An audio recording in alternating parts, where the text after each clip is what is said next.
for a lecture and an analysis that obviously from the size of this audience elicits great interest here in Singapore, the psychology and sociology of suicide bombers. I'm Michael Hudson. I'm the director of the Middle East Institute, and I'm happy that we are one of several organizations in Singapore that are sponsoring our distinguished guest, MUIS, the Islamic Organization of Singapore, the Malay Studies Program at the National University of Singapore are joining us in sponsoring this event. Our speaker, Dr. Riaz Hassan, is the one of only 4 global distinguished professors at the new campus of New York University in Abu Dhabi, and that is in fact where he has come from.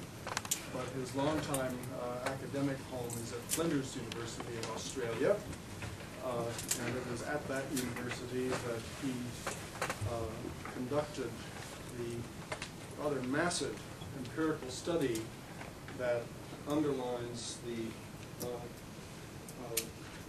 analysis of this excellent book called Life as a Weapon, The Global Rise of Suicide Bombings, which was published just last year, I believe, by Rutledge in London.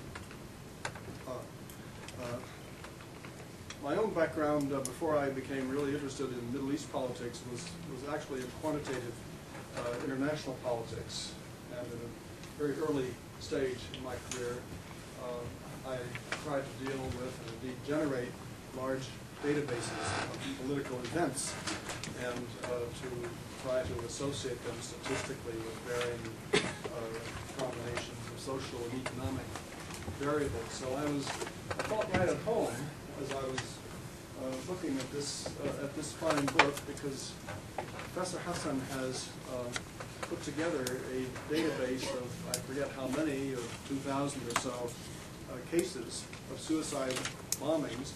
And because he is a trained sociologist, well-versed in theory as well as methodology, has, I think, extracted some really persuasive conclusions about the nature of this particular form of protest. And those of us that work in the Middle East are, of course, especially familiar lately with suicide bombings because so many of them have happened in our part of the world, particularly in Lebanon. But I also noticed, just as I was coming over here, that there was yet another suicide bombing today in Iraq. And Iraq is one of the main cases which Professor Hassan analyzes in his book. I think that his basic analytic approach is really quite helpful, and it is not what you might be expecting from the title or the nature of the topic, because he is not offering us a cultural explanation at all. And what he does in the book, and I'm sure he'll elaborate on this at great length, is distinguish between different levels of analysis, looking first of all at explanations that lie in the individual, in the suicide bomber himself or herself, because there are lots of women suicide bombers as well. And then he looks at another level, which you might call the rational choice level, in which suicide bombings are understood as a calculation to achieve rather specific political ends. And then finally he looks at a larger sort of social and even moral milieu in which the notion of which he has taken from Emil Durkheim of altruistic suicides is discussed, I think, with great insight. So I'm really very interested to hear this lecture, as I'm sure you are. There's, I think, more could be said about his distinguished career. It's over a career of over 40 years. But I won't do that because I think it's time to hear from Professor Riaz Hassan himself. And in our usual format, he will speak for as long as he cares to, and then we will open up the floor for your comments and questions. And I would only ask that when we get to that point, that you identify yourself briefly and make your comment or question as succinct as possible, because we have a very large audience and there may be many people that want to engage in the discussion. So, ahlan wa sahlan.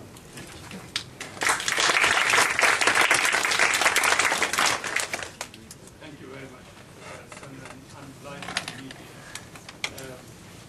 Thank you very much for coming here. Thank you for your kind words, both about myself and about the book, which unfortunately is the books go, they price so high to get it published now that people are not buying. And I'm delighted that somebody has bought the book.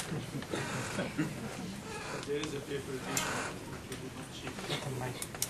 I'm also very pleased to be here because somewhere in this building I taught for 9 years Sociology 1 to hundreds of students. So I don't know what has happened to the lecture thing, but I must have been on. So I worked at NUS for 9-10 years, and I only taught at this campus, so this is a very special campus. Can you hear me?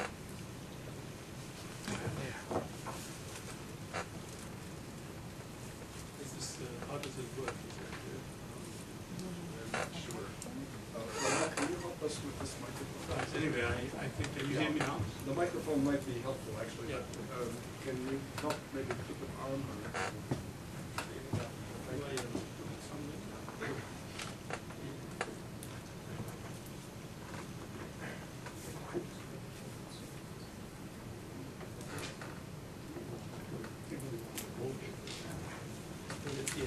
But I speak it louder, hopefully you can hear. If you can't hear me, can you just wait? No, I'm not a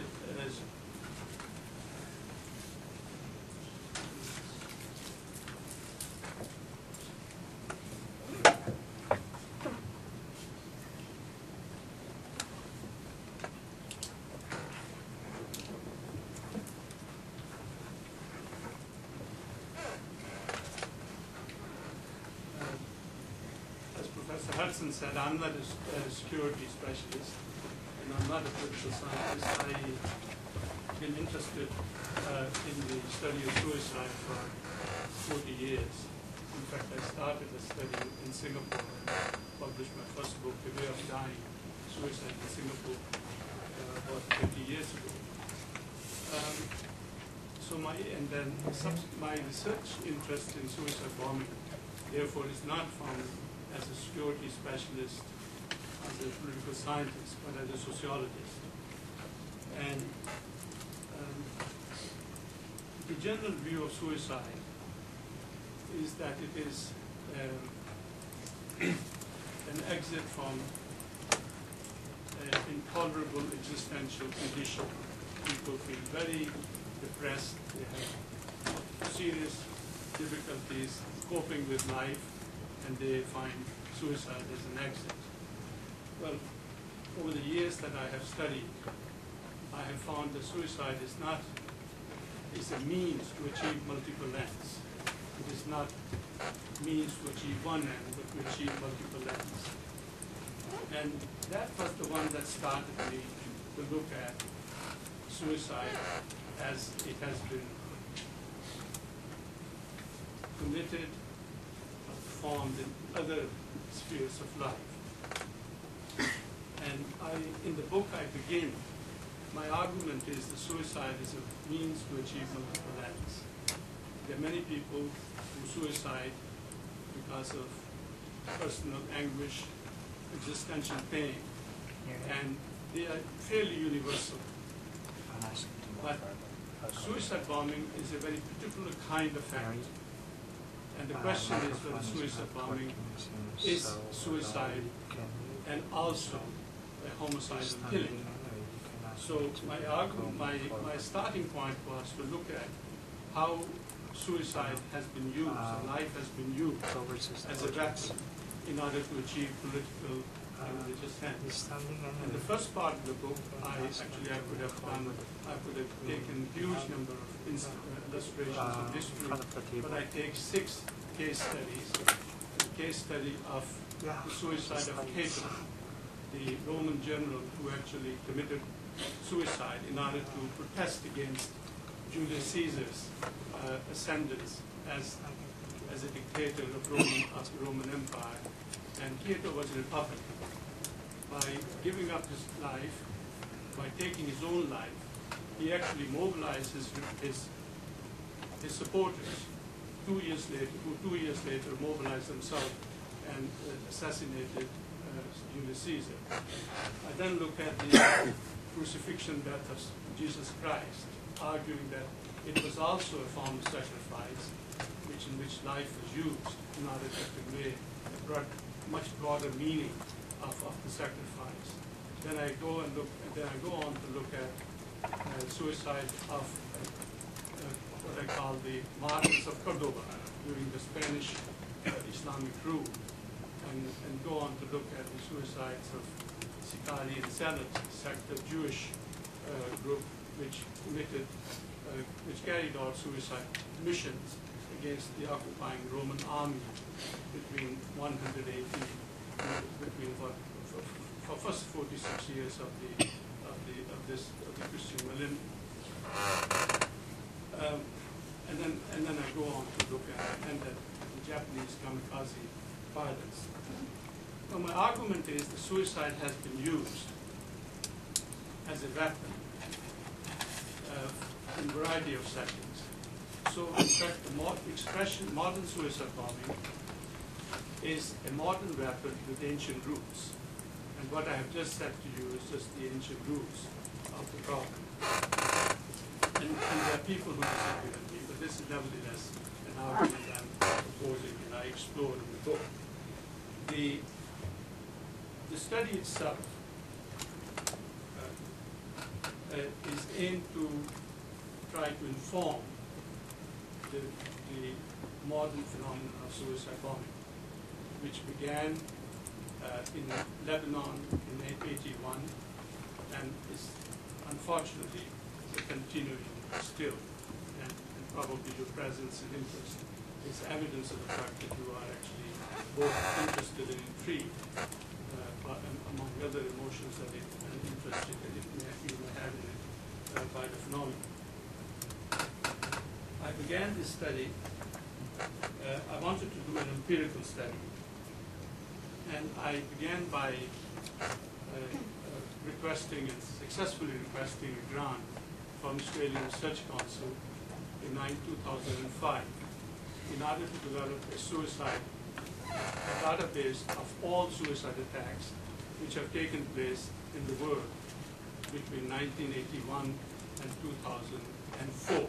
I was submitting this research proposal in 2005, so I said, well, 2004 I know how many suicide bombings have occurred, and 2005 would be the cutoff point. That's when I'm going to begin my study.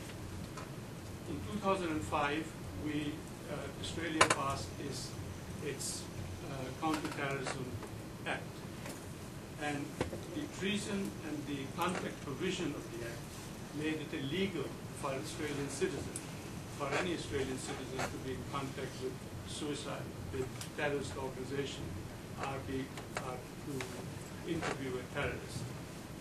I sought exemption from the law, and I was refused, which was rather ironic that I was being funded by the Australian government to do this research, and I was refused the permission, I was refused exemption.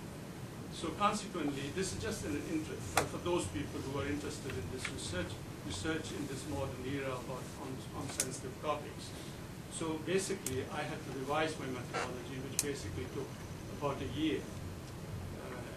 There are some very painful, some amusing episodes in the course of getting ethical permission in order to convince the governments. But in the end, I succeeded in doing the study. The result is this book and another book which is coming out next month.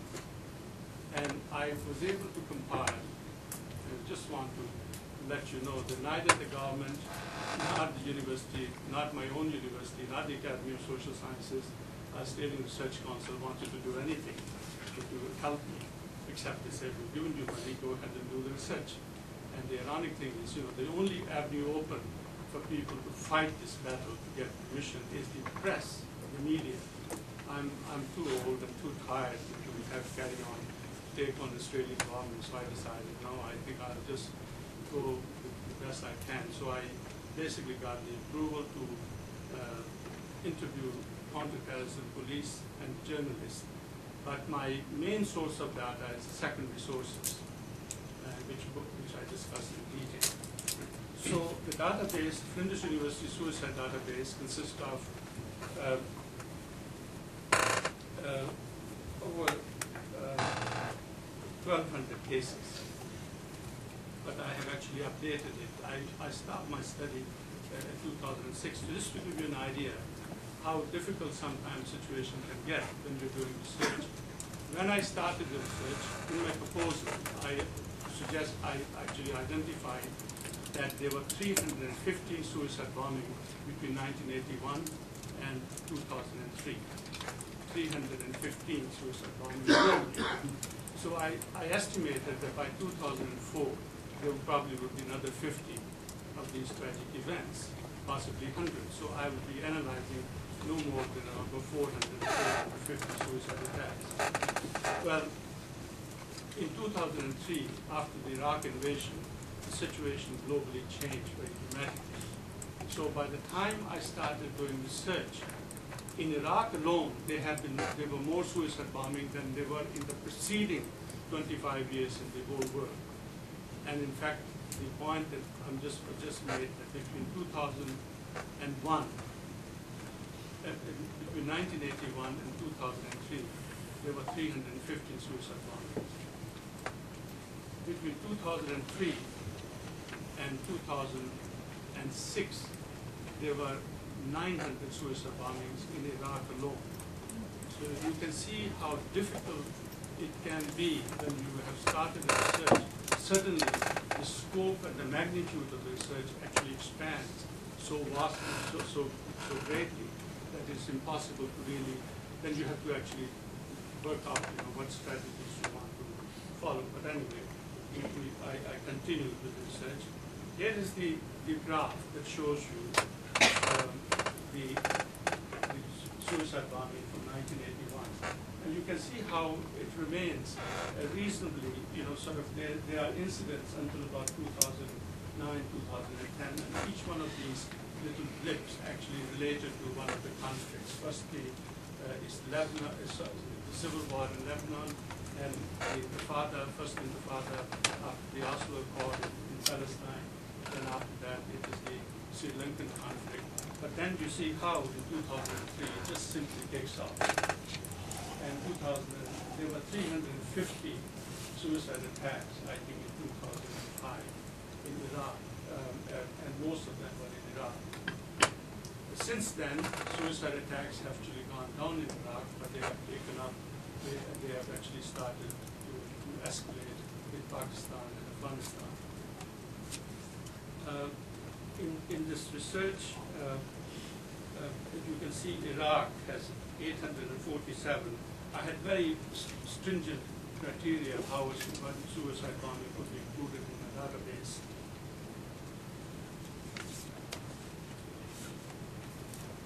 Um, 34 countries have had the phenomenon of suicide bombing in the last 30 years.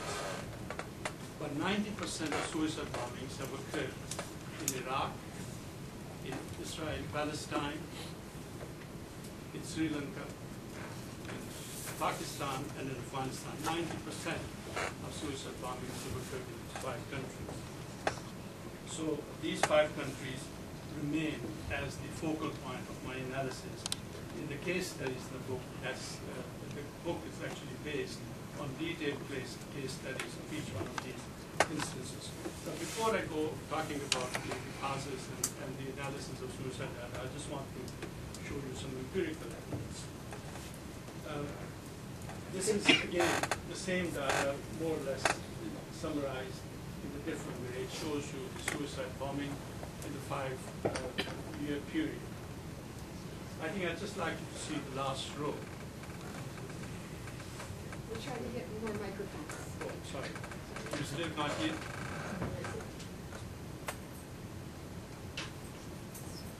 I'm shouting, I think I'm shouting as far as I can.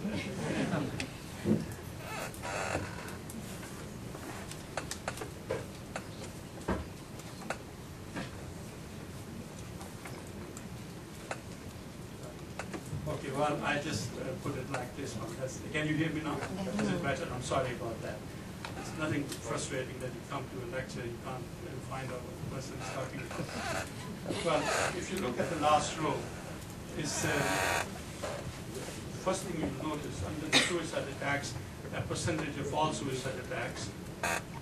You can see that 4% of all all terrorist attacks are suicide attacks. 4%. So there were 29,655 terrorist attacks.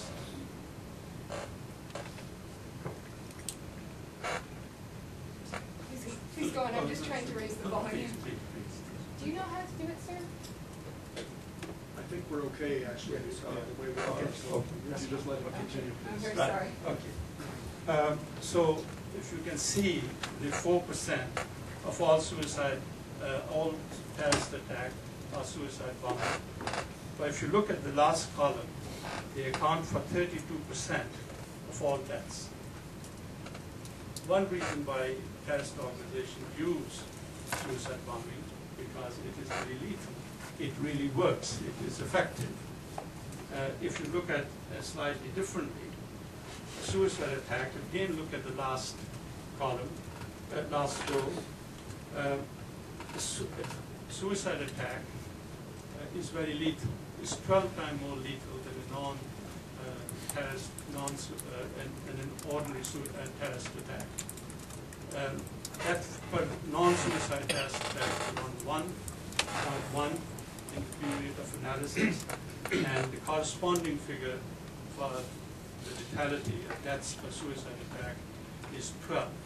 So on the basis of this comparison, you can just make a general argument that suicide attacks is a weapon of choice for terrorist organization because it is effective and it is far more lethal than any other alternative terrorist attack.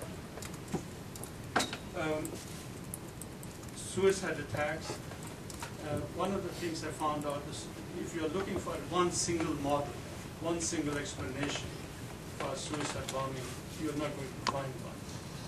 And I came to that conclusion partly on the basis of the study of 5 case studies, after studying 5 countries, which are listed here, and including Chechnya and Russia. I mean, basically, there's enormous variation in the outcome, lethality outcome of suicide bombing. They vary, the proportion of suicide attacks as percentage of all terrorist attacks, they vary from country to country. They were highest in Iraq, and they were lowest in, at least in the data period I'm studying, in Afghanistan. The deaths from suicide attacks varies enormously as well. And the reason why deaths of suicide attacks vary, the lethality of suicide bombing varies because of 2 reasons. One, a poorly executed suicide bombing attack usually ends up killing the suicide bomber. So in the period of analysis, my analysis, 42% of all suicide bombing in Afghanistan killed only 1 person. That was a suicide bomber. Because they were very poorly executed. Whereas suicide bombings were very well targeted and they were very well prepared and organized in Israel and Palestine. But in spite of that, in Israel, the lethality of suicide bombing, in spite of the fact that they're far more organized, is low. And the reason for that is Israelis emergency services, health, the fire brigade, police service, and various other emergency services are far more effective than they are in any of the other countries they are listed. So the lethality outcome, the outcome of the damage, of the destruction by suicide bombing in terms of life loss is a function of two factors. How well suicide bombing is executed and how well the national emergency services are prepared to cope with the consequences of the attack. I mean, there are a lot of things I could say, but let me just give you the broad picture. When you look at the targets of suicide bombing, globally, the security forces are the main target. And the civilians are 30% of all suicide bombing. Civilians are targeted, of a target of 30% of all suicide bombing attacks. But if you put the foreign services, foreign forces, and local forces together, over 50% of all suicide attacks are against army. But again, it varies enormously. If you look at the data for Israel, the majority of the attacks in Israel against civilians. Partly because the Palestinian organizations carrying on suicide attacks believe that every Israeli is, because they have served in the national service, therefore they are part of the armed forces, therefore are part of the country. Secondly, Israel has hardened very effectively the military targets. It's very difficult to attack the military targets in Israel. Whereas in Sri Lanka, the majority of the attacks were against security forces, 70%, 69%, and a smaller number, 30%, is against the civilian. So the point I'm making is that the targets of suicide attacks, if you look at globally, actually varies from country to country. And the reason for that is that mainly it depends on how effectively this military targets have been hardened. Weapons used. Globally, 56% of all suicide attacks occurred were car bomb attacks. And 40% were suicide vests, the individual suicide attacks. And they again vary from country to country. The reason I analyze this material is the following. Because suicide bombing simply suicide bombing is a very organized organized activity. It doesn't happen, just individuals just don't get up one morning and say, I'm going to carry a suicide bombing. Suicide bombings are organized by organizations which are well equipped, which are based in the community, which are supported by the community, and they're resourced by the community. Now, they train people, they recruit people, they train them, they prepare the suicide bombing, the weapons. Now, if we can find out more about the weapon and the supply chain, how these weapons are constructed, are put together, and if we can disrupt the supply chain, we can actually affect, we can actually stop, or we can at least prevent some of the suicide bombing. And in fact, this is what precisely happens in Israel, but they usually don't advertise.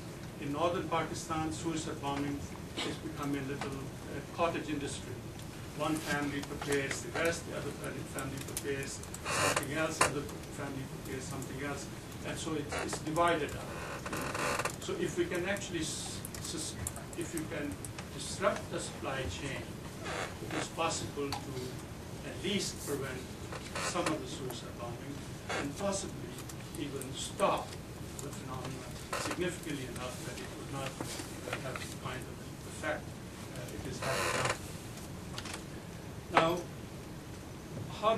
how are suicide bombing explained?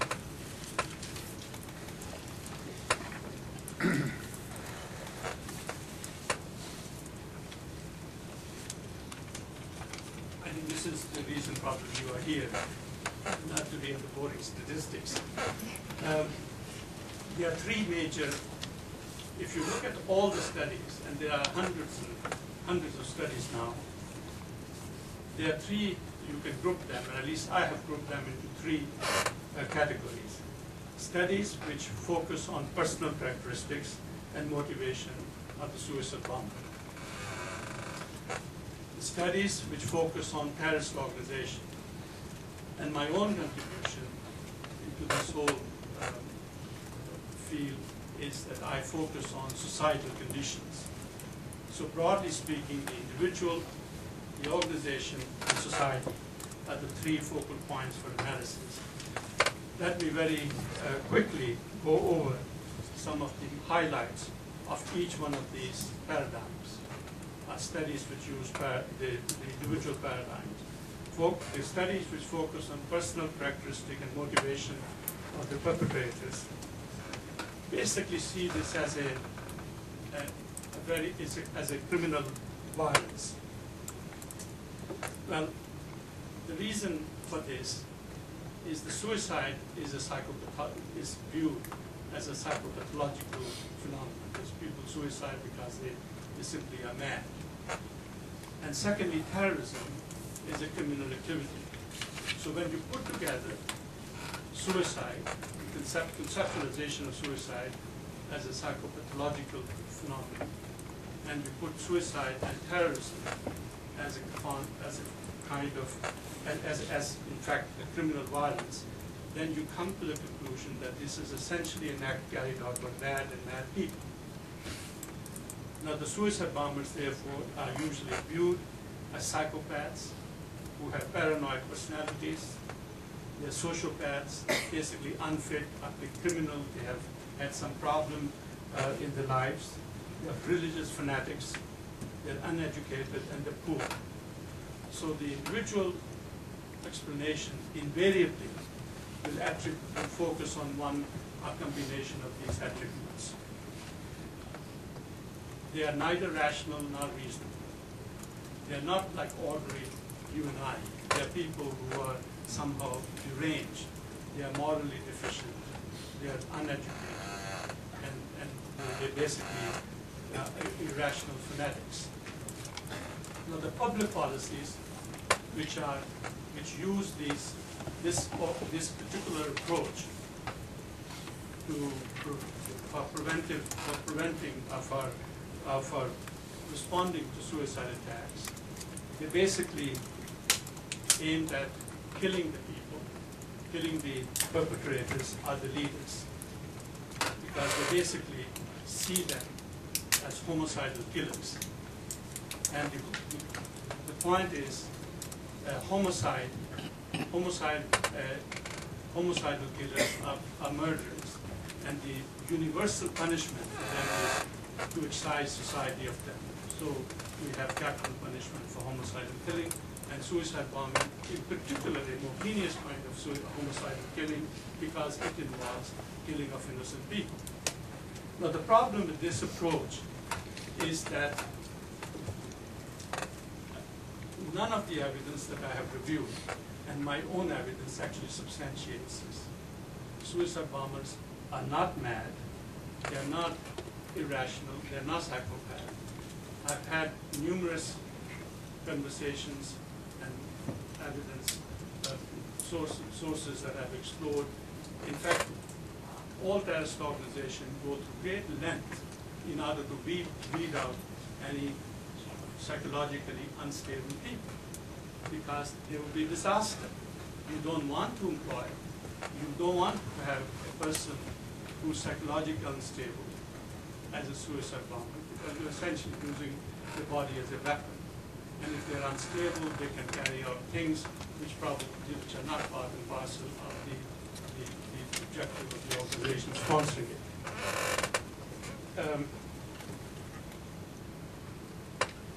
The other point that I should mention, that the targeted killing of leaders, so suicide bombing, is also not as productive as it is laid out to be. Because the studies have shown that suicide bombings are carried out by cellular organization studies, but all suicide bombings or terrorist activities are organized around cell. So these organizations are cellular organizations. And the studies by some of my colleagues in the United States, working for the US Navy and other organizations, have shown that when you destroy the leader of a cellular organization,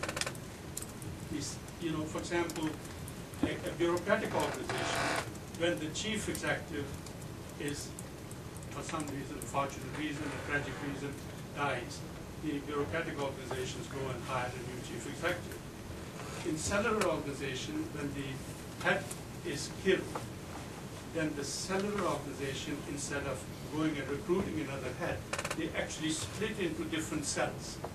So a cell which could consist of 8 people, if the leader is killed, then it actually multiplies into 7 different cells. So you get actually a situation in which actually cellular organization, by targeting the leaders, who actually multiply them rather than eliminating the phenomenon. Terrorist organization studies have shown that it's essentially, in my research, probably perhaps one of the best illustration, is a weapon of the weaker party in asymmetrical conflict. And I have 2 very classic examples. You can read some of the things that I'm going to say, but 2 examples. Hezbollah in Lebanon started suicide bombing in 1981. The modern period begins with Hezbollah. Between 1981 and 1989, and some say that 1991, they carried out 17 or so suicide bombings. But after that, they stopped. The very people, very organization which started suicide bombing actually stopped after about 10 years. Because what happens after 10 years, they became a standing army. Hezbollah now is no longer an organization, a secretive organization. They have a standing army. They have soldiers, they have rockets, they have weapons, and they no longer need to use suicide bombing as a weapon. During the 10-year war, the proxy war in Afghanistan, fought by the Mujahideen against the Soviet army, 10 years, 1979, 1980 to 1989, Mujahideen they took on one of the greatest armies in the modern world, the Russian army, but they never, ever committed a suicide bomb because they were funded very generously by CIA, by Saudi Arabia, by Pakistan. And they had weapons, and they had the bodies. Therefore, they didn't need to have suicide bombing.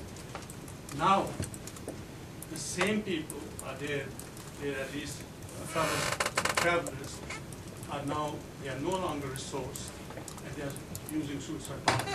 So these are my 2 arguments to say it's a weapon of the weak. Basically, suicide bombing is carried out by organizations which are embedded in the community. They are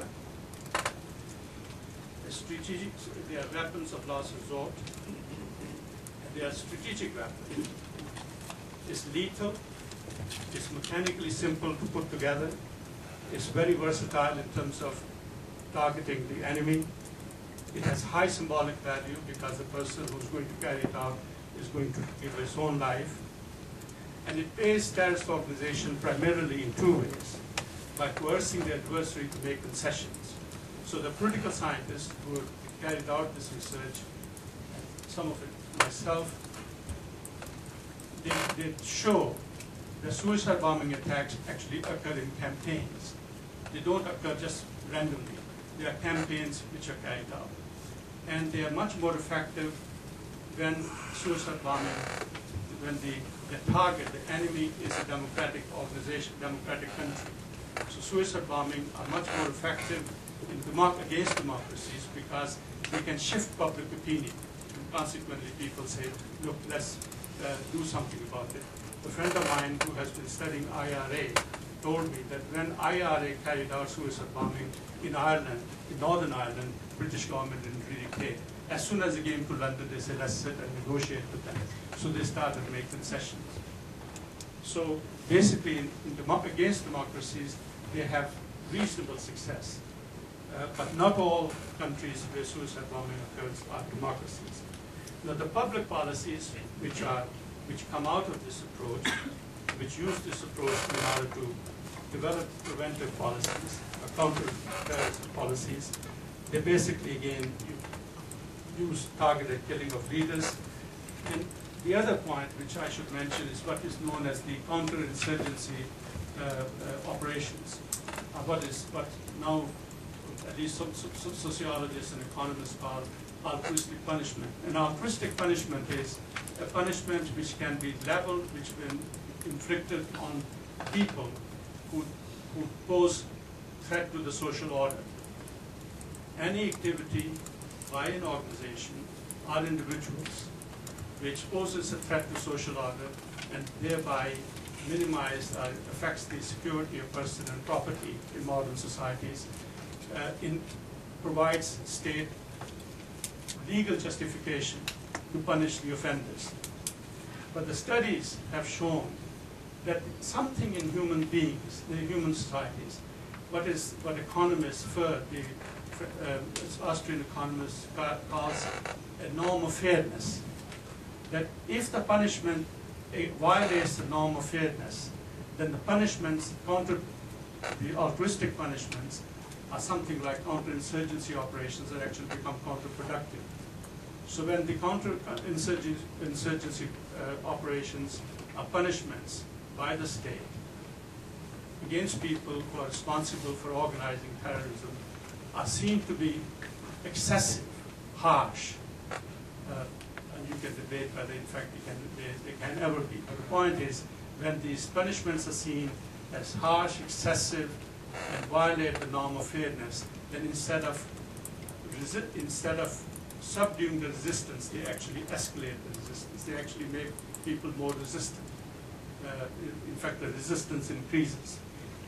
Now, the third part of my research focuses on societal condition. That basically suicide bombing occurred as a result of oppressive occupation of homeland by a powerful enemy, what the terrorists see as their homeland. And it involves violation, this occupation involves violation of honor, a code of honors, and shame. It involves humiliation. And consequently, it leads to the feeling of revenge and retaliation. Also, altruism plays a very important role. People die not because they feel they're dying for a larger cause. They're dying because their death would be celebrated. If you look at the celebration of sacrifice by Tamil tigers, if you look at the celebration of suicide bombing and deaths by terrorist organization in Pakistan and Afghanistan, particularly, for example, in Palestine, you will see that they actually are celebrated as fallen heroes. Just like armies celebrate the soldiers who die for the nation, similarly, people who carry out suicide attacks on behalf of their organizations are celebrated as heroes. And the public policies, by the way, my own position is that the main breeding points of suicide attacks, once the conflict zones emerge in which life is totally unpredictable, and people then begin to move into refugee camps, the refugee camps become the main breeding grounds of suicide bombing. And if you can get rid of the refugee camps or make conditions more livable and humane, you probably can also remove some of the motivations for joining suicide bombing terrorist organization. And the other major thing that I found is the treatment of people in prisons. I've looked at the treatment of prisoners are terrorists in prisons in Egypt, in Pakistan, in Sri Lanka, in Israel. But I think the most vivid imagery of the treatment of prisoners and humiliation to which they are subjected must be the Abu Ghraib images. The Abu Ghraib images actually radicalize the Iraqi society more than anything else could have done. Suicide attacks escalated phenomenally after the Abu Ghraib images became public. So what have I made these observations on the basis of 5 case studies that I mentioned: Iraq, Palestine, Israel, Afghanistan, Pakistan, and Sri Lanka.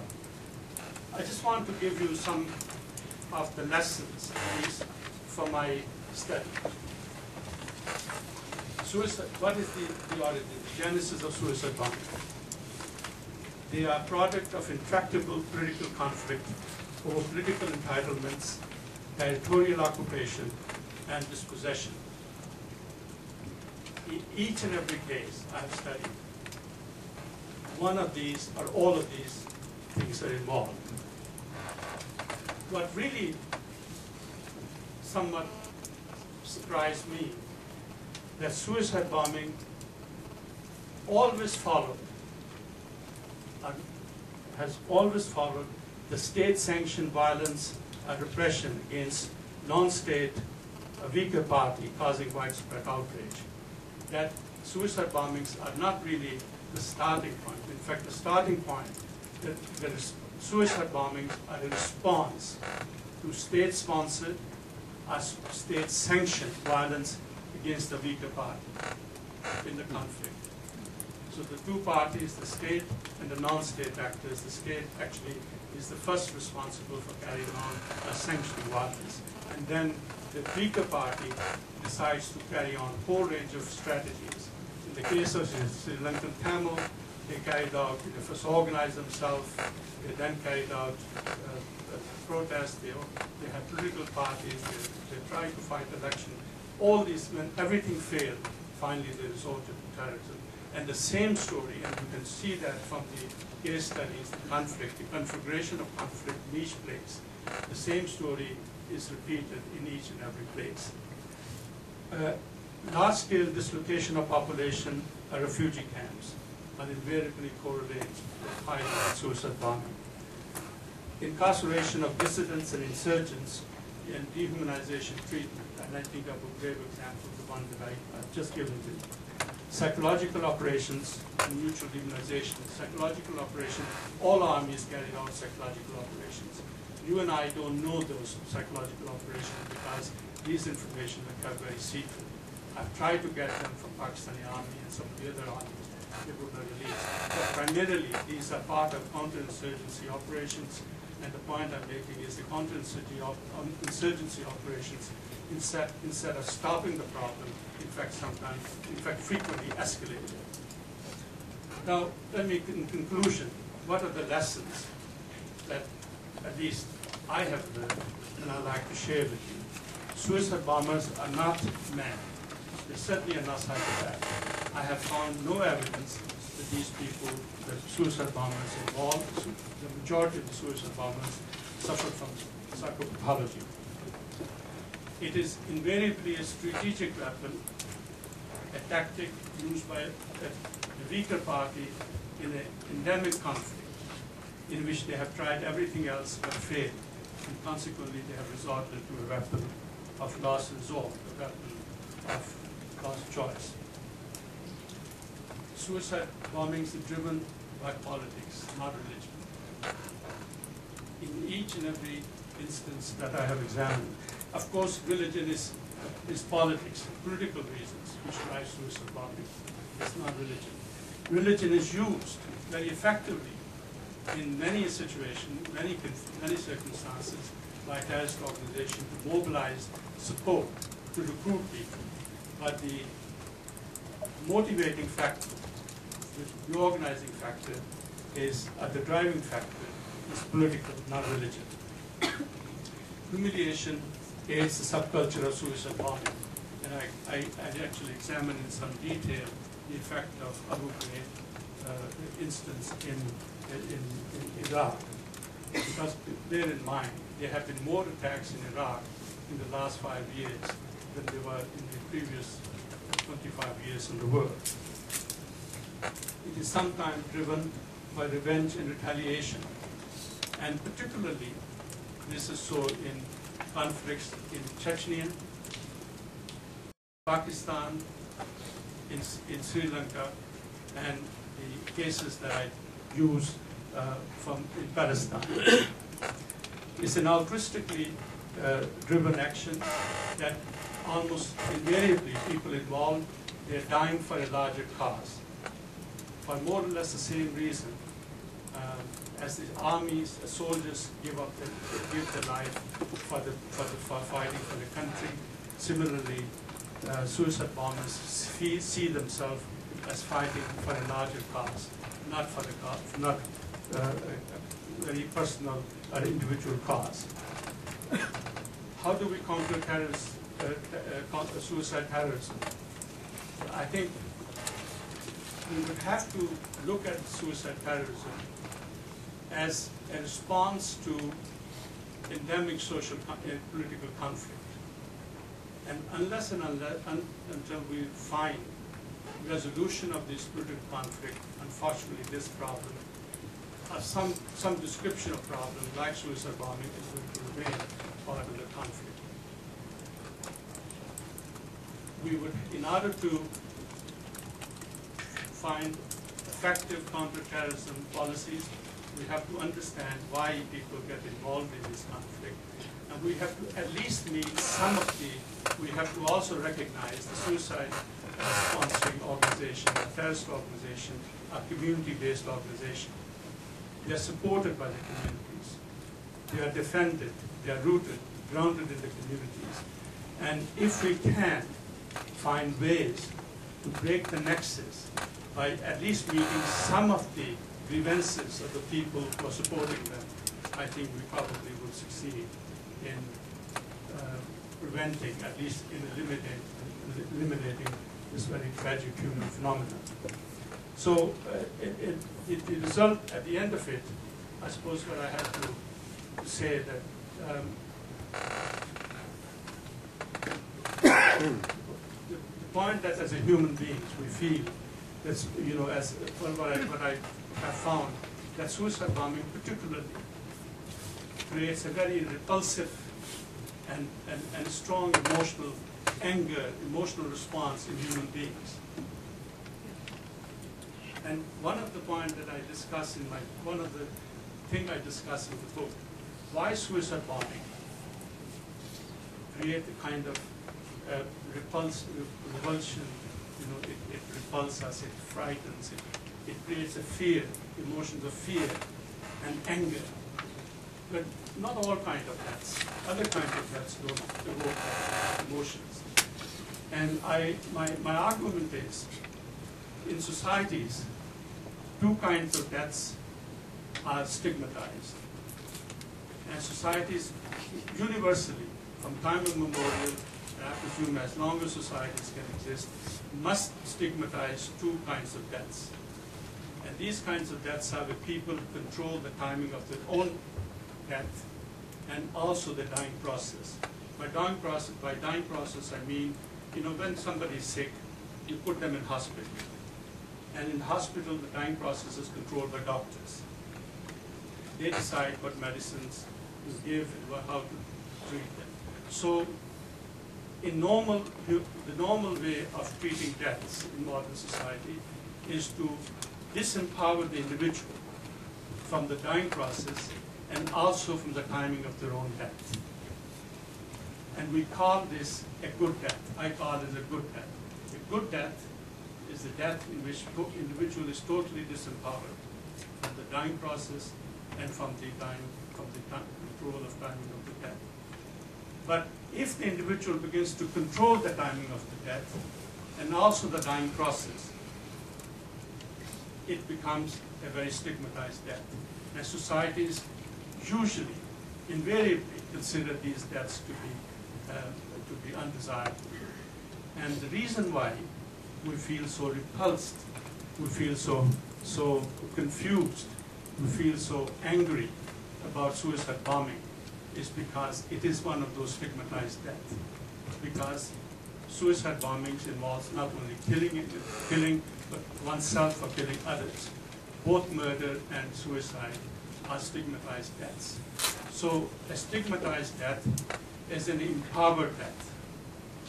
An empowered death is when individuals control the timing of their own death and the process of the dying process. And this is what I call the empowered death. But ironically, societies tend to approve of all death and dying, and therefore we have a good feelings when people die disempowered from the dying and the dying process and the timing of death. But when they have the power, they have power of the dying of the time, and the power of the dying over the dying process, they become disempowered death, and societies usually they stigmatize. And the problem of stigmatization is it creates the kind of emotions that I have described, which comes when you think of suicide bombing: fear, repulsion, anger, as opposed to any other feelings that comes with other forms of death, such as empowered death, disempowered death. I think I will stop here and see if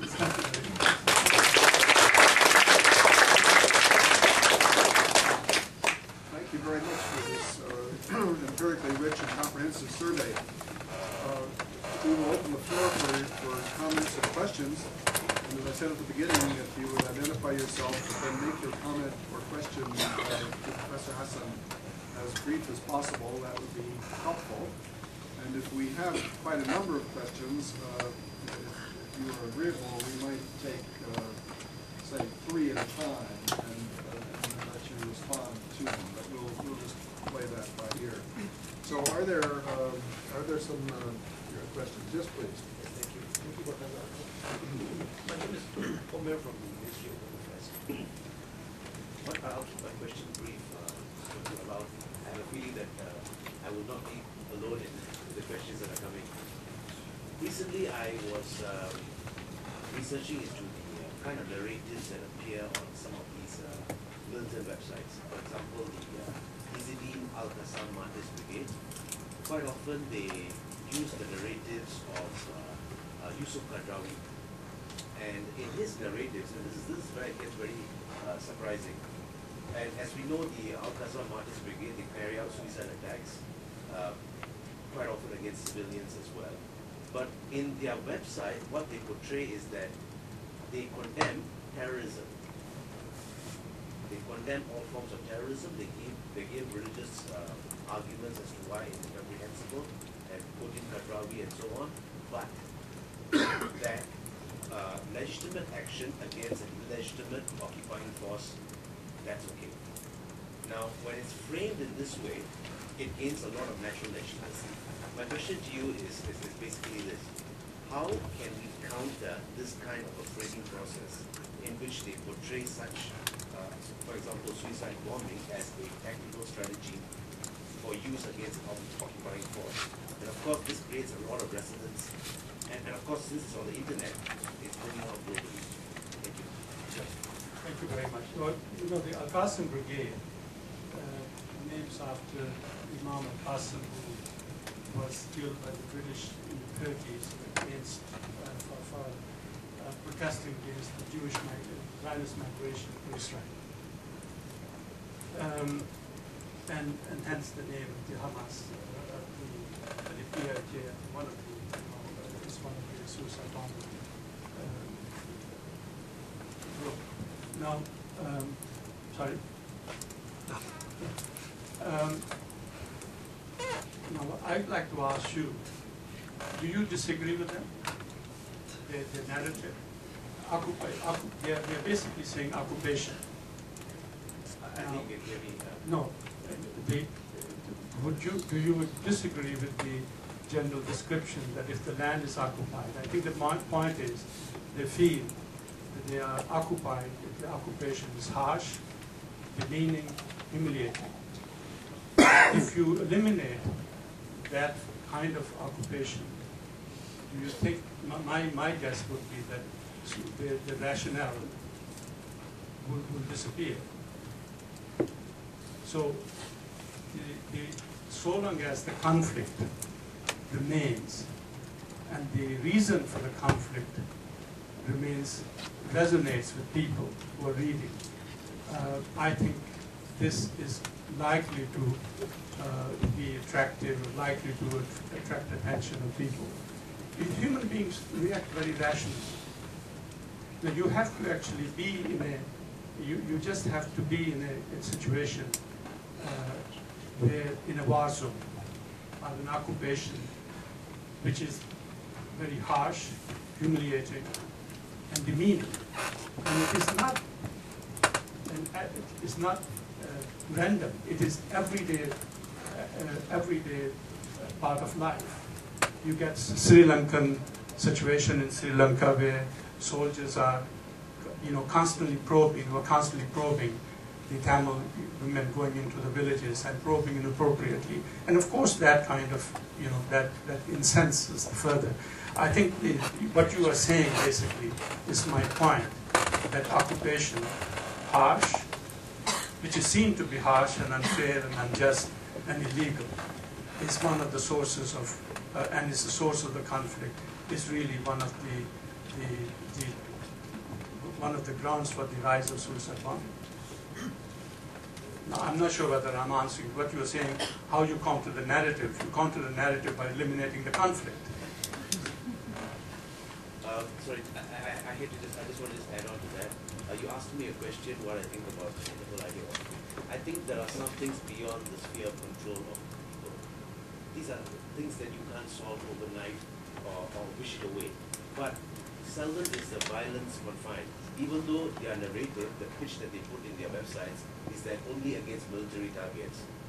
That's not what's happening.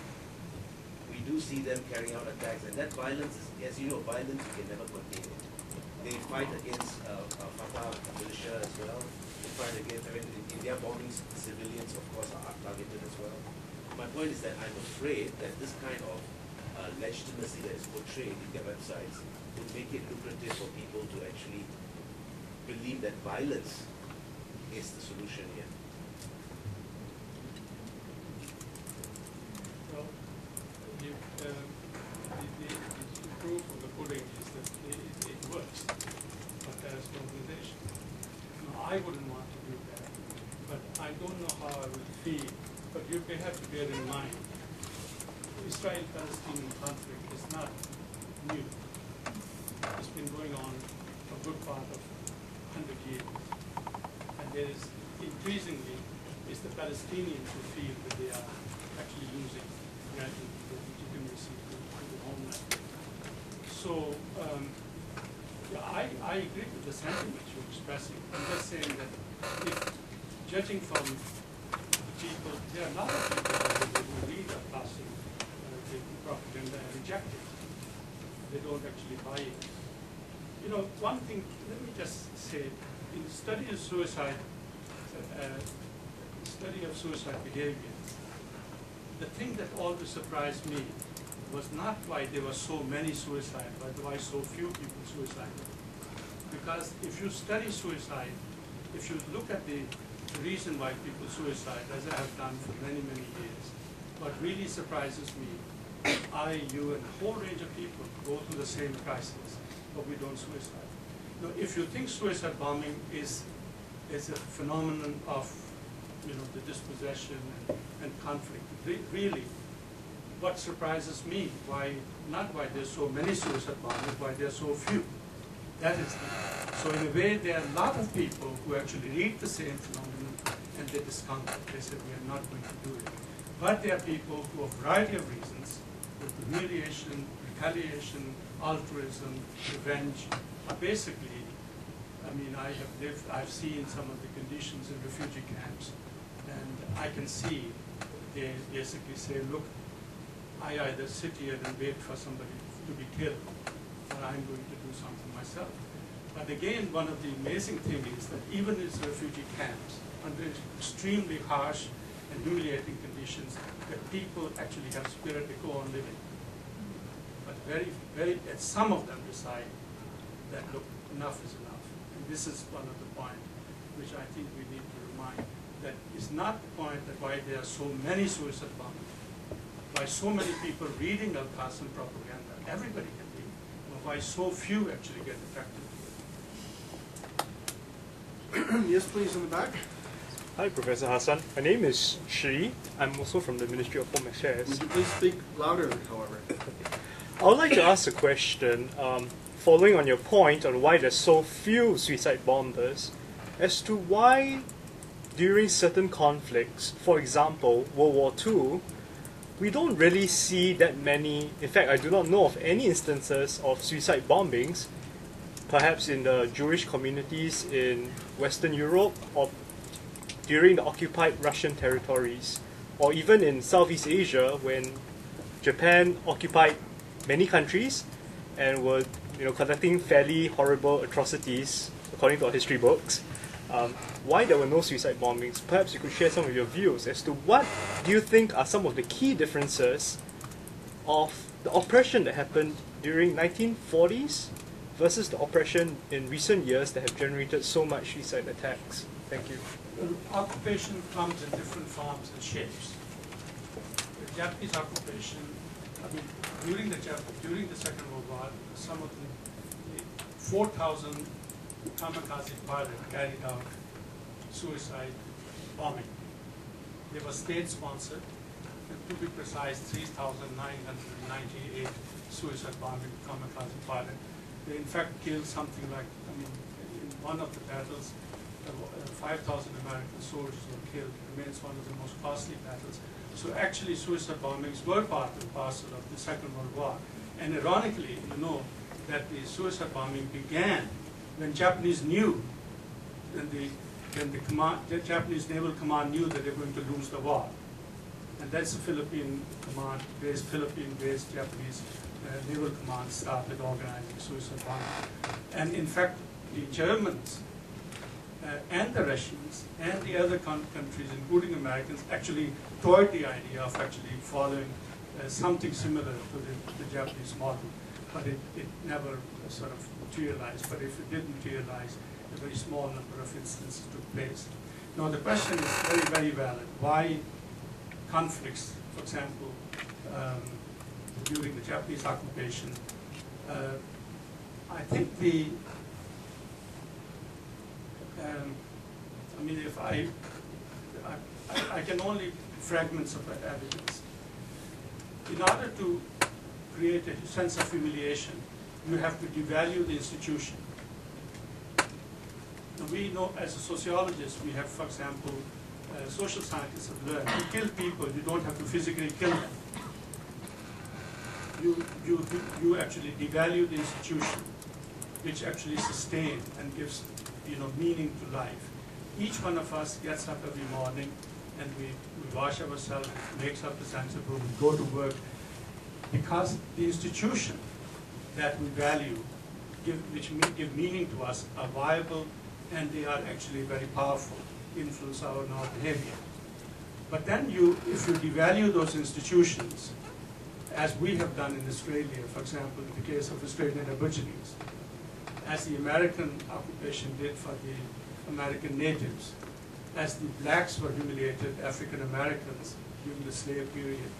So the kind of violence that you would expect, that violence against other people, it actually becomes inward. So you have enormous amounts of violence in the Aboriginal community against themselves, not against others. And the same applies to some of the other groups. Now, a great deal of occupation during the Second World War did not deliberately devalue the institutions of the society. They did not humiliate a large number of people. They intimidated people. Japanese intimidated the Chinese, particularly in Southeast Asia and in China. But they did not humiliate. The intimidation did not extend to humiliation. I'm just trying to provide an explanation why suicide bombing didn't occur. But there is also an inverse correlation between violence against self and violence against others.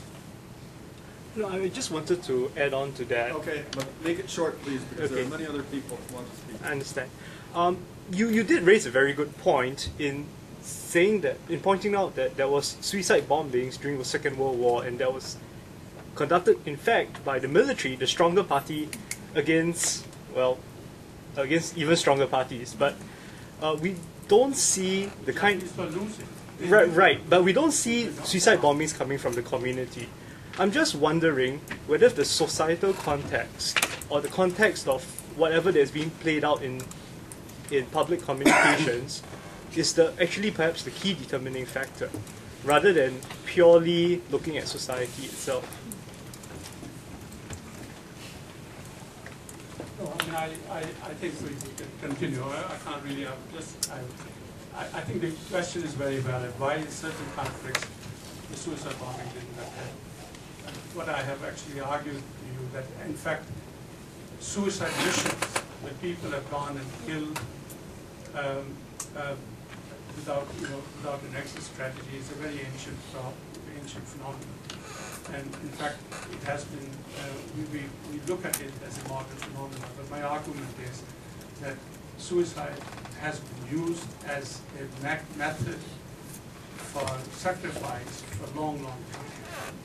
And why some, under certain conditions, it emerges in others, I think is an empirical question that we have to examine. I wish there was a general proposition. The general proposition I tend to subscribe is the institutional devaluation. Yes, please. Professor, yes. I'd just like to pick up the point that you raised that there are other elements that cause a person to become suicide bomber. Because I think there's always the motivation to die. Okay, and of course, I mean, you want to fight against occupational something. But the motivation to die in suicide is something that is very inward to the person. And as what disturbs, I think, myself, at least from what I gather in the media, that religion plays a very important role in indoctrinating a person who becomes the weapon, body becomes the weapon. We go back to, say, the kamikaze. Kamikaze were not just anybody, they were young pilots, they were young male men who were indoctrinated with the Bushido. They revered the emperor in Japan, of course, is a god king.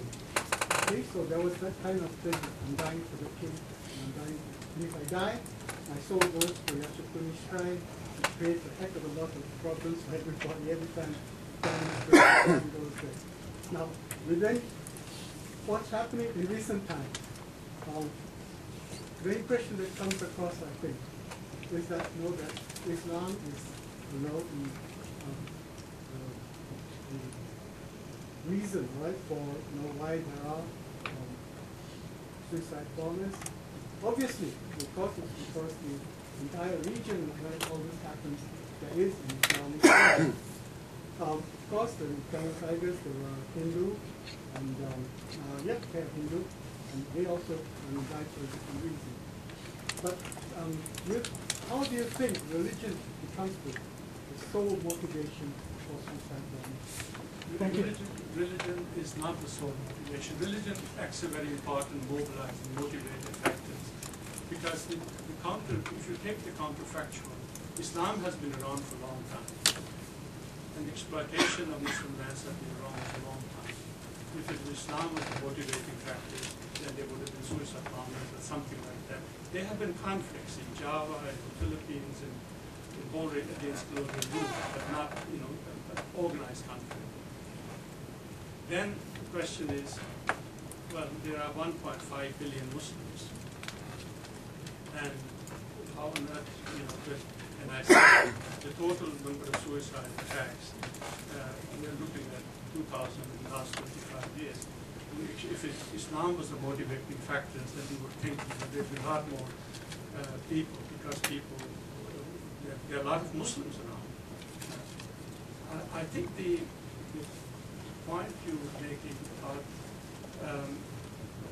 Japanese kamikaze pilots, and again also for suicide bombing, I disagree with you in the sense that soldiers, if you look at the studies why soldiers fight, they don't fight for the nations, they don't fight for the ideology, they fight for the mates. They fight for the mates. One of the great mystery of the Second World War was why the German soldiers continued to fight so valiantly when they knew that they were going to lose. There was a huge amount of propaganda was spread out, again, telling the German soldiers, don't do this, don't, you're fighting a racist regime, they're fascists, but the German soldiers kept on fighting. Then a group of intelligence people, some of them were sociologists from the University of Chicago, after the World War started interviewing the captured German soldiers. And there's some classic movies on this. And they started interrogating the German. And I remember one study done by Edward Schills. The study was, they were asking this German officer, why did you fight? You knew that your country was losing. You knew your country was a racist. You knew that Hitler was a mad person. And he looked at them and he said, if you think I was fighting for Hitler, for the party, you don't understand why I fought. He said, I fought to live for another day. I fought to make sure that for my mates who were looking after my back when I was being attacked. And I hope that if I look after their back, I will live for another day. Maybe I'll live for another month. Maybe I'll live for another year, and the war will end. I'll go back to my family and live. So I'm now involved as a consultant with the Australian Defence Forces, Australian Defence and Science Technology. And the evidence we have, people keep on going back to Afghanistan. They come back and they go back. They go back because they feel that the mates are there. They don't go, they're not there, they want to have democratized Afghanistan. They're not there, sometimes I don't know whether they are there because we think that they should be there fighting for democracy. They're there because they have mates. So and the same thing, by the way, if you read some of the books which have come out recently on Japanese soldiers, Japanese kamikaze pilots, they felt guilty when they didn't want to go, but they went along because they said, if I didn't go, I would be letting my mates down.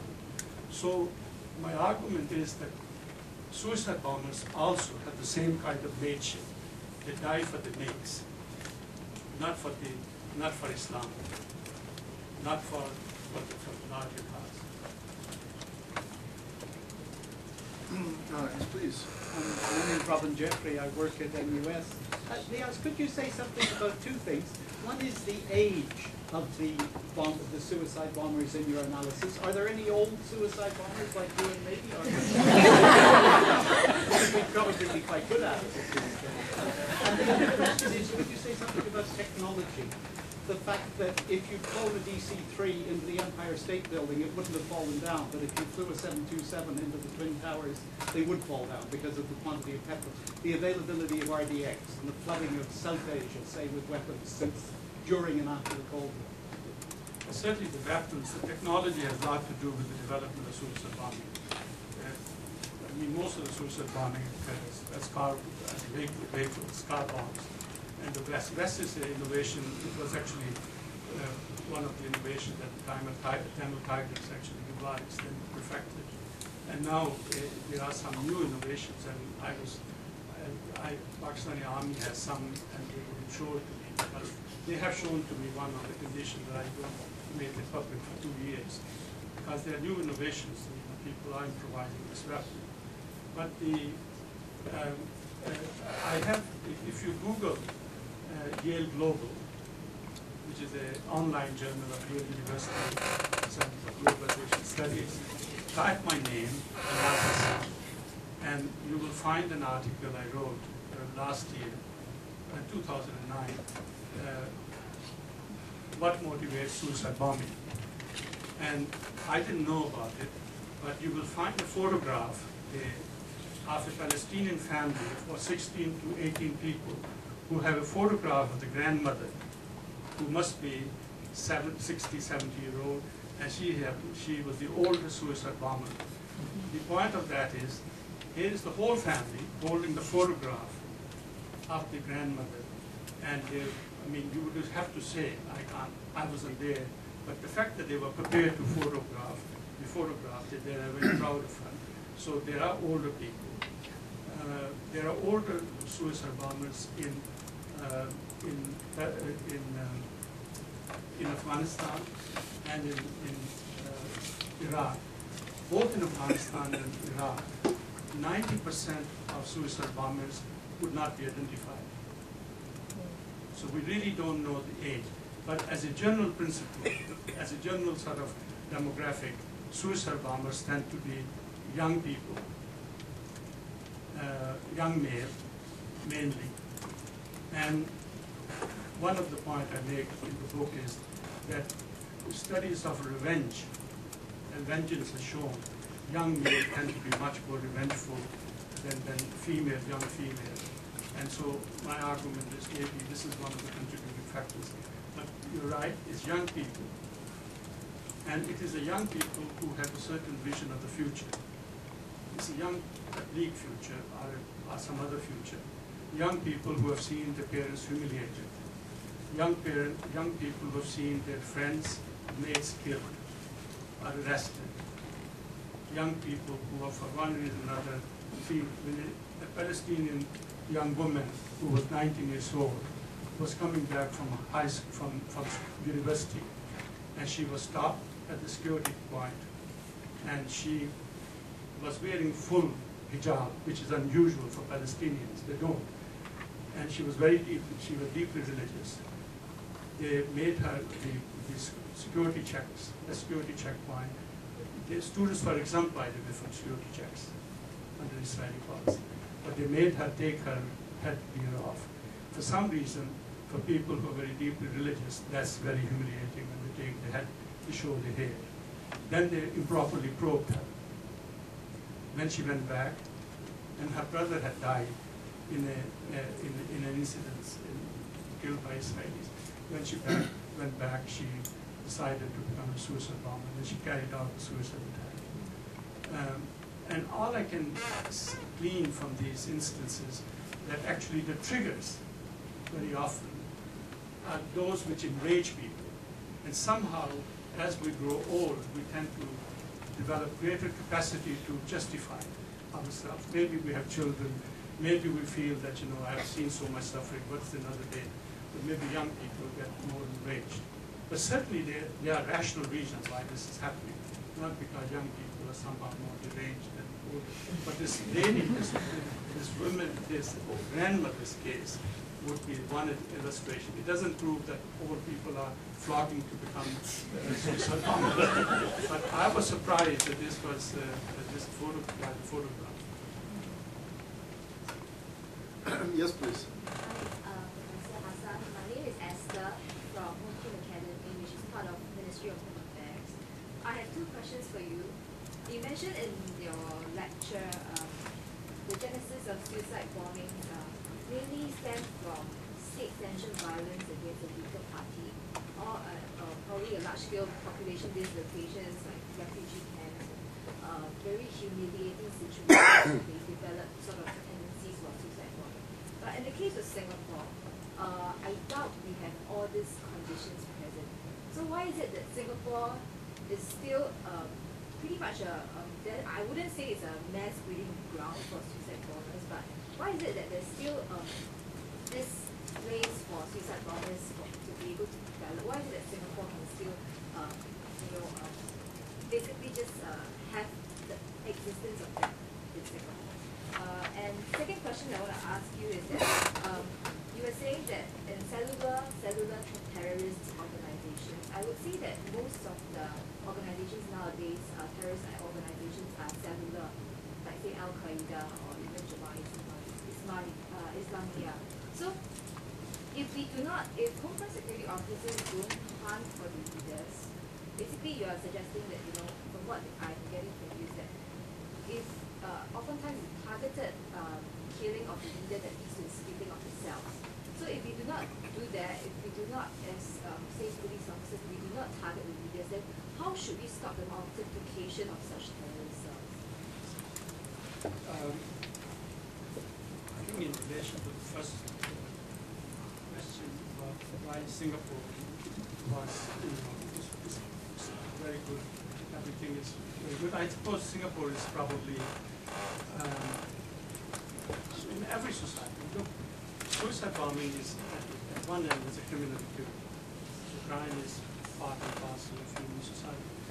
But that doesn't mean, that's not a very satisfactory answer. But the answer would be, for example, why would British Muslim who live in a very democratic society, they have probably much better good conditions of life than in many parts of the world. Why would they want to do that? Why would they want to become suicide bombers? And they have. In the case of Singapore, it's potential. In the case of Britain, it's a real. In the case of the United States, it's real. Now, I think the answer to that, I mean, there have to be only fragments of answer. I mean, I knew the real answer. The fragment of answer would be that in any process of social change, it's not the clash of culture, but the crash of cultures.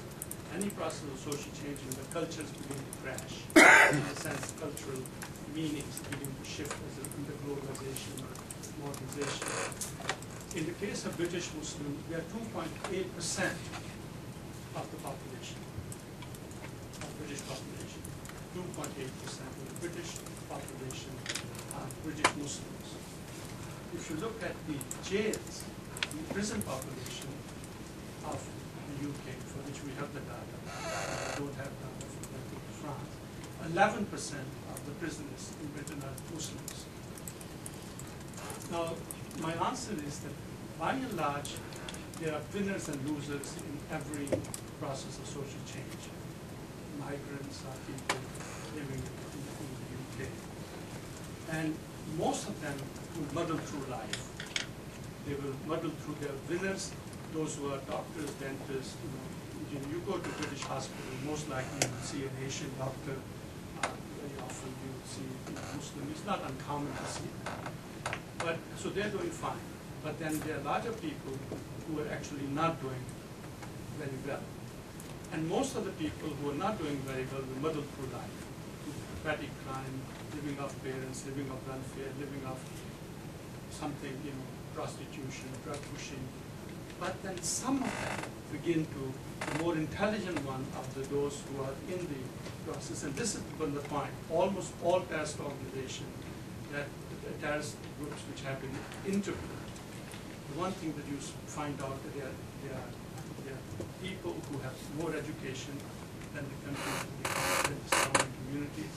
They're intelligent. They are not really that. I mean, particularly work done by one of the psychiatrists who interviewed 400 suicide radical therapists. So, a small number of the people among the losers begin to then ask themselves why we are in this hole. And they are radicalized. They are open to radicalization. I go to many meetings in Australia, which is very similar to Syria. And very often when I go to the meetings, because I'm working in this area, and usually people say, well, the homegrown terrorism, that's the main issue here and in Australia. So very often when I go, they say, well, how are we going to solve this problem? That usually boils down to Muslim terrorism, young Muslim terrorism. And for a couple of years, I decided to keep, I just heard whatever was being said. But basically, the solution was, this is slightly deviating from the answer, but the solution was to find liberal imams. If we can find liberal Muslim imams, then it will solve the problem. And I, as a Muslim, can tell you, finding a liberal Muslim imam is a very dangerous, very complicated problem, because there will be no agreement what a liberal imam would be. And I suggested one day, I said, why don't we look at the quality of citizenship of these people, of young Muslims? And they said, no, we can't do it. And this is a meeting at a very high level. tall, really, as high as you can get. I said, why not? He said, well, we don't have the data. I said, okay, I will do it. I did it. I went and I spent my own money. Fortunately, we have a very good Australian Bureau of Statistics. I said, look, analyze the unemployment rates for young Muslims and divide the population between Australian Muslims and non-Muslims, and then give me the unemployment rates. And I found out that Australian-born Muslims between 15 to 19 years of age, the unemployment rate is 28%. And the non-Muslim Australian, the same age, born in Australia, the unemployment rate is 12. Now, this to me was an interesting observation. So I started sort of exploring what is the role of not the religion, because the idea that somehow it's the religion which motivates people to become radicalized, I think is overplayed. I think people as rational actors begin to ask themselves why I'm in this world, why the people I went to school with can get jobs and I can't. Now, most of them would not even think of terrorism, but some of them would begin to ask themselves, well, maybe there is something that could be done, and they do, and which essentially is a criminal activity. So in the case of Singapore, I think you are no different from Australia and from the UK. But by and large, I would think, and I'm almost sure I can tell you with confidence, the majority of the people, if you're looking at the Muslims in Singapore, they would be as law-abiding, if not more, than anybody else. They would be just as law-abiding as any Singaporean will be. But then maybe there are some issues which they have. So you have to actually not look for a general explanation, but a very specific one. If they are involved, let's find out from them. But the issue is not so much why so many, but why so few are actually involved in spite of the fact that they will have the same problem. The other point we made was, so I mean, I'm just merely quoting, I'm giving you the example. I'm the beneficiary of research done by my colleagues. Kathleen Lumley at Carnegie Mellon University has published some seminal papers on the effect of disrupting the cellular organization. And her research is the one that I'm quoting. Her name is Kathleen Lumley. And you can see it in the book. And that she's a sociologist at Carnegie Mellon University, and her work, which is done by U.S. Naval, U.S. Air Force, a whole range of other defense-related organization, is the one that is basis. The other person whose work I'm citing is a man by the name of Scott Atran, S-C-O-T-T. His last name is Atran, A-T-R-A-N, Atran. And his last paper, Suicide Bombing, this is appeared in Science and some of the other papers that he has published recently. Please. Yes, James. James Dorsey, I'm with the Middle East Institute. You just mentioned Scott Atran's book, which essentially goes to the question that I wanted to ask you. Sorry. Which he essentially describes, I mean, against the background that you described of the factors that sort of create the environment. He then takes it a step further, among other things, in the case of Israel-Palestine in the last Hamas bombing campaign, in terms of the bonding and the recruitment and the bonding factors that take place, that once you are in that environment, from going from that to actually deciding and sustaining that decision to become a suicide bomber. And I'm wondering whether you've looked at that, and where Scott talks about, and I've looked quite a bit at that too, the Al Jihad Mosque in Hebron, and so on, and the soccer team that was associated with the mosque. Whether that really is specifically to that specific case, or whether there's something more general to be drawn from that in terms of conclusions. I think his work, both in, there's one town in Morocco which has produced large number of It's a suburb of Casablanca. Yes. And then I looked at one case, it's in the news, a small town in Libya. It's called, it's my senior moment. I mean, 67 Americans discovered in one of the raids that they actually overran a terrorist camp, insurgent camp, and they found 750 names of terrorists, radical terrorists, and 57 of them came from this from Libya, and particularly from this small town, which is in the newspaper now. I will give you the name; it will come back to me. But I think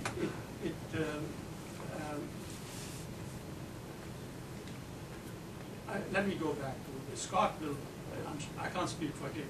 I do respect. I rely on his work, and we benefit from each of his work.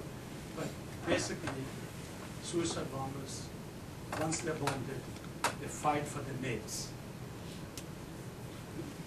The point that I was trying to make is, no, I understand that, but the question I was asking was, that's at the point at which they have bonded. What is it that creates the bond? That's what I was trying to get at.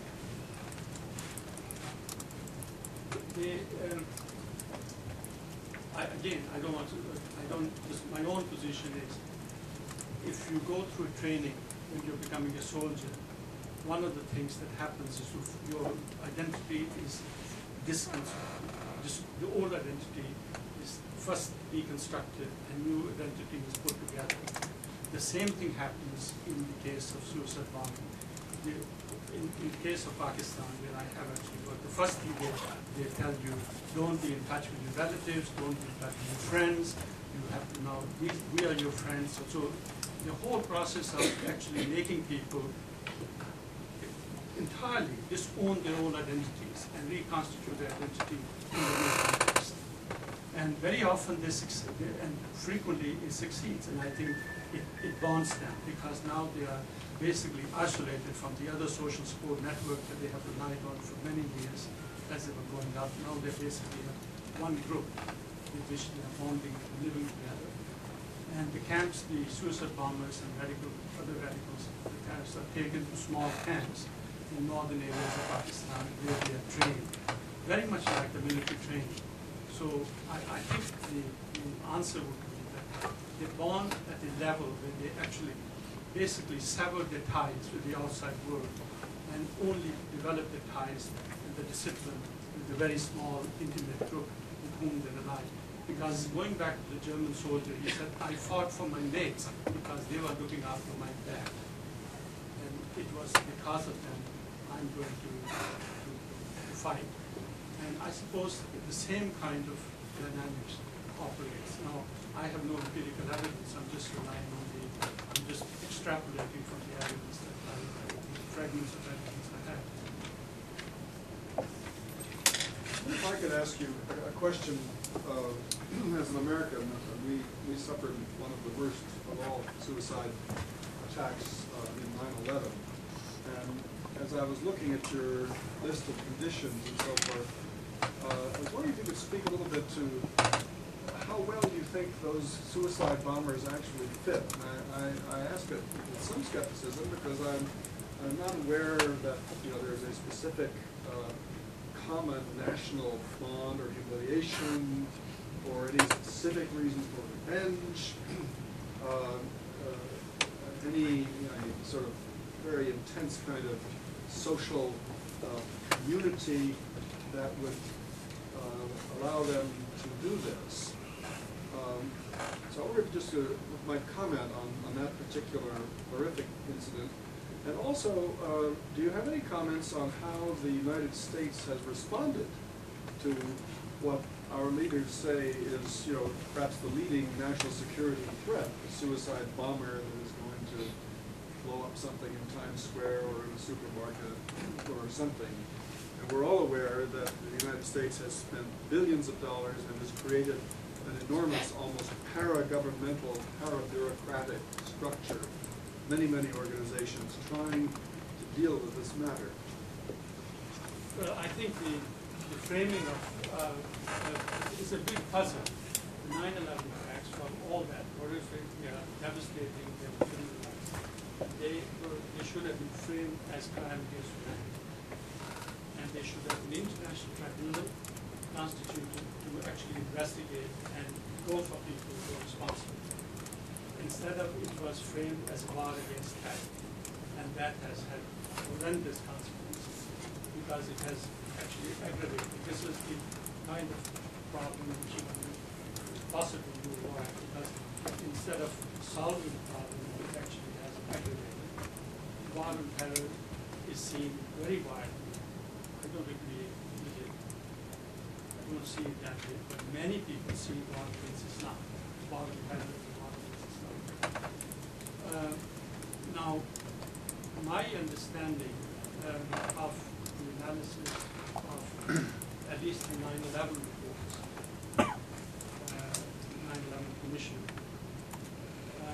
that the motivating factors actually had nothing to do with it was not the U.S. per se, but the American occupation of what they regard the Holy Land. This is under the Wahhabi and the Saudi Islam, the Saudi Arabia particularly has becomes a land where the Muslims can't go. Certainly, I don't think it's a very good publicity for the inclusiveness of Islam to exclude Muslims from going to Saudi Arabia. Of course, they go to Saudi Arabia, they can't go to Mecca and Medina. I don't see any reason why non-Muslims should be excluded from Mecca and Medina. So that's my opinion. But the point is that it was seen after the Iraq War, American presence on Saudi soil was actually one of the principal radicalizing elements for the Al-Qaeda and its operators. And if I were to say it was essentially a war to connect, carried on in order to, it was as much act against Saudi Arabia as it was against the United States, particularly as the main supporter of Saudi Arabia. Are there, yes, you, please? We'll take a couple more questions, but it's almost time to thank you. go and have a cup of tea, but go ahead. Thank you, Mr. Hassan. Please speak loudly. Thank you, Mr. Hassan, for your presentation. I would like to ask a question and try to answer my neighbor, referring to Agamben, the political philosopher, and using your reference to quality of citizenship. Although the Jewish people were banned from society and their rights as citizens were revoked, in the modern period, with the rise of international law and collective consciousness, wouldn't be banning or suspending in indefinite manner the law against the people an aggravating factor?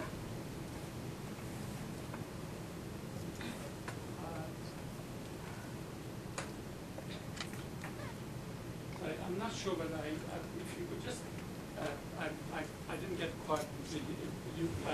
I got that you're talking of law.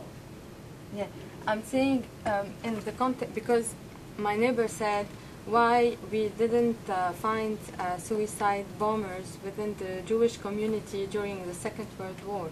My question is, maybe because, and it's a kind of an answer, now the international law is much stronger and you have legalized the a kind of international consciousness.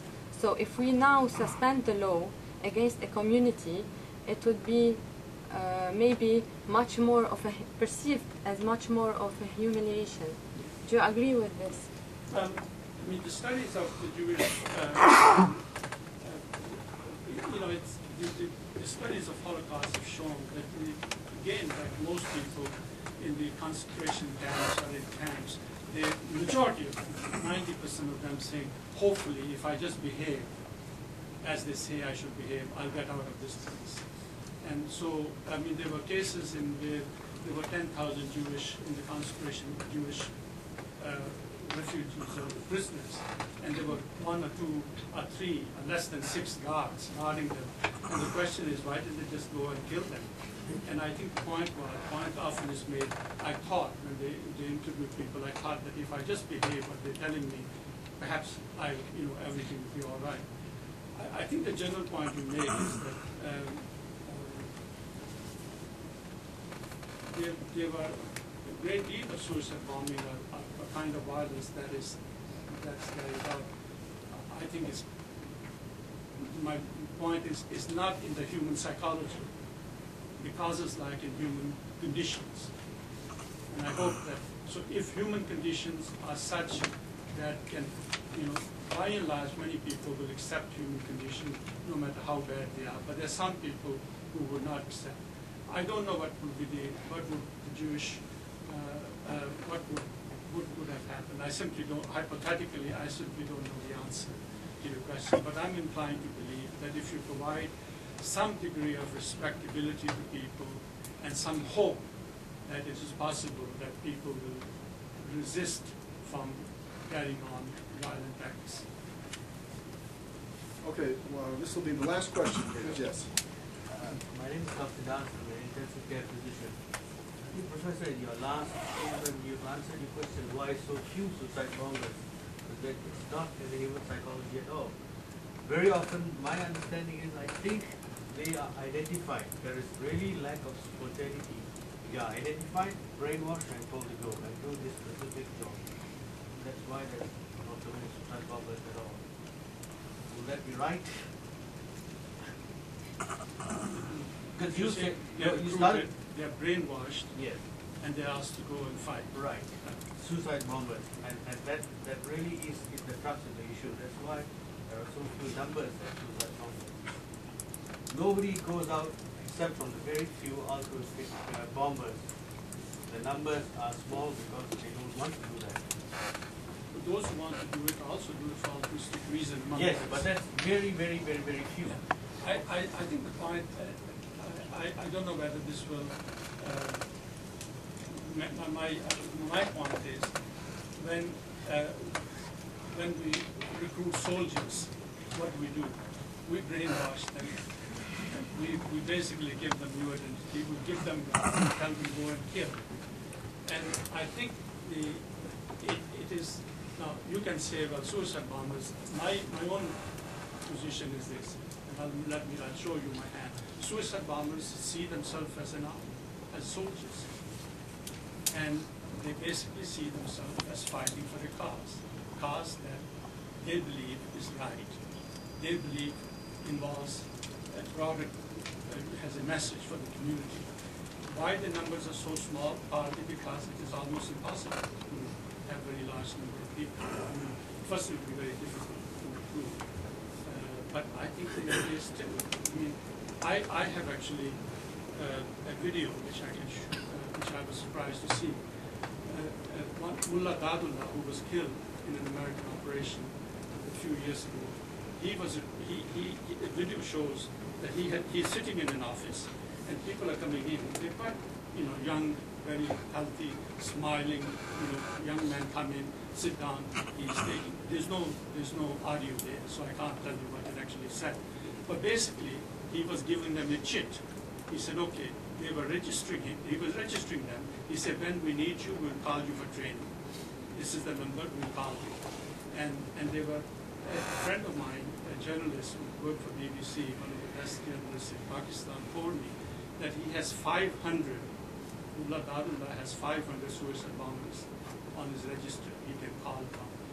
And basically, what they do when they need it, they will call some of them, train them, and then they will carry out the mission.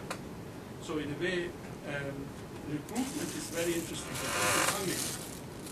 And that video is quite remarkable. That it was given to me by Pakistan intelligence. They said, this is some propaganda. But actually, it was not propaganda. They were showing it to various other various people in which the Taliban, which were under Taliban control. But to answer your question, they are recruited, they are trained, and they're trained to carry out the mission. and they see themselves no different from other similar organizations like the Army, for that matter, any other group which requires that kind of training and commitment. Okay, thank you very much for excellent, stimulating, provocative presentation. Thank you, Professor.